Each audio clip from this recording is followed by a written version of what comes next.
Have you ever wondered whether the thoughts you repeat every day are quietly building your future or slowly destroying it? There once lived a middle-aged woman named Margaret. From the outside, her life seemed ordinary. She had a modest home, a steady job, and people around her who cared about her. But inside, Margaret was fighting a battle nobody could see. Every morning she woke up tired. Every night she went to bed exhausted. Her mind was filled with endless worries. What if I fail? What if things get worse?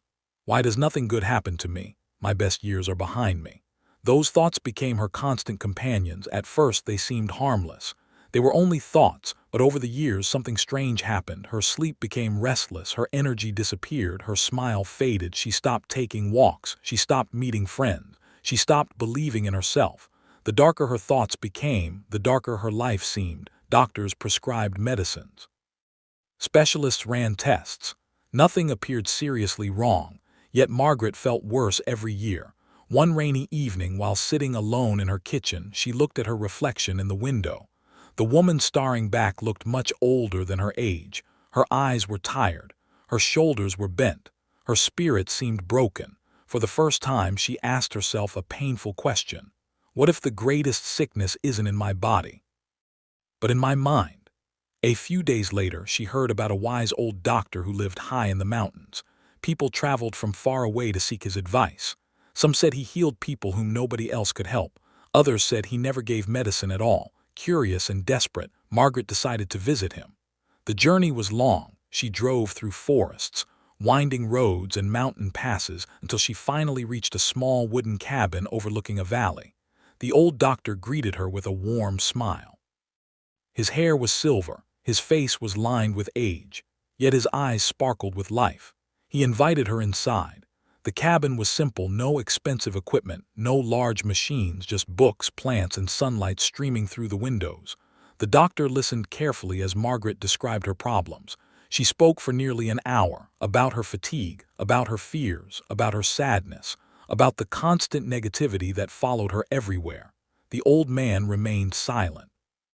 Then he examined her and reviewed her medical records. Finally, he sat across from her and asked a question she had never heard before. "Margaret, what do you think about most often?" She blinked. "What do you mean?" He smiled gently. "When you wake up, what is your first thought?" She thought for a moment. "Usually something negative. During the day, I worry. Before sleep, I think about everything that could go wrong." Doctor nodded slowly. Then he stood and walked to the fireplace. Taking two small pots, he placed one healthy green plant in the first pot and a dying plant in the second. "Imagine these plants are your mind," he said. He pointed to the healthy one. "This plant receives water, sunlight, and care." Then he pointed to the dying one. "This plant receives neglect." He looked directly into Margaret's eyes. "Which plant will grow?" "The healthy one," she answered. "Exactly." Doctor paused. Then he spoke words that would change her life forever. "Margaret, the biggest truth about life and health is this: everything begins in the mind." She listened carefully. "Your thoughts become your beliefs. Your beliefs become your actions. Your actions become your habits. Your habits become your future." He continued. "If every day you plant seeds of fear, worry, anger, and hopelessness, how can you expect peace to grow?" Margaret sat silently. The words struck her heart. The old doctor wasn't finished. "Positive thinking is not pretending problems don't exist. It is choosing not to let problems become the ruler of your mind. It is training your thoughts to search for possibility instead of defeat." Margaret asked quietly, "But how do I do that? I've been negative for years." The doctor smiled. "The same way a weak muscle becomes strong. Practice." He handed her a small notebook. "Every morning, write 3 things you're grateful for. Every evening, write 3 good things that happened. When a negative thought appears, don't fight it. Replace it. If your mind says, 'I can't,' answer, 'I can learn.' If your mind says, 'It's too late,' answer, 'I still have today.' If your mind says, 'Everything is hopeless,' answer, 'There is always a next step.'" Margaret looked doubtful. "Can something so simple really change my life?" The doctor smiled again. "One drop of water seems small. Enough drops can carve a canyon through stone." Margaret returned home. The first weeks were difficult. Her old thoughts returned constantly. Sometimes she forgot to write in her notebook. Sometimes she caught herself complaining for hours. Sometimes she wanted to quit, but she remembered the doctor's words. "This is training. This is practice. This is a process. Slowly, tiny changes appeared. She began taking short walks, then longer walks. She started noticing flowers she had ignored for years. She began calling old friends. She laughed more often. Her sleep improved. Her appetite returned. Her posture straightened. Months turned into years.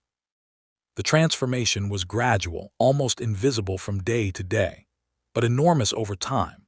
The woman who once expected failure now looked for opportunities. The woman who once focused on problems now searched for solutions. The woman who once feared tomorrow now welcomed it. Her body responded to the change. Her energy increased. Her health improved. Her face regained its brightness. People began asking what medicine she was taking. She always smiled and answered, "A different way of thinking." 7 years passed. One autumn morning, Margaret decided to visit the mountain doctor again. She drove along the same roads. She climbed the same mountain. Finally, she reached the cabin. The old doctor was sitting outside, watching the sunrise. When he saw her, he smiled. But for a moment, he didn't recognize her. The tired, broken woman was gone. Standing before him was someone entirely different. Her eyes were bright. Her shoulders were strong. Her face radiated peace. The doctor stood and laughed. "You look younger than when we first met," Margaret smiled. "Feel younger too." They sat together overlooking the valley. After a while, Margaret asked, "Doctor, was it really positive thinking that healed me?" The old man looked toward the mountains. Then he picked up an acorn lying beside him. Holding it in his hand, he said, "People see a mighty oak tree and admire its strength. The tree began as something invisible." He opened his hand. "A seed." Then he pointed gently at her. "Your thoughts are seeds. Every day, whether you realize it or not, you are planting something. Grows. Bitterness grows. Hope grows. Gratitude grows. Future you live tomorrow depends on the seeds you plant today." Margaret sat quietly. Tears filled her eyes, not tears of sadness, tears of understanding. At that moment, she realized something profound. The doctor had never healed her. He had simply shown her where healing begins. It begins in the mind.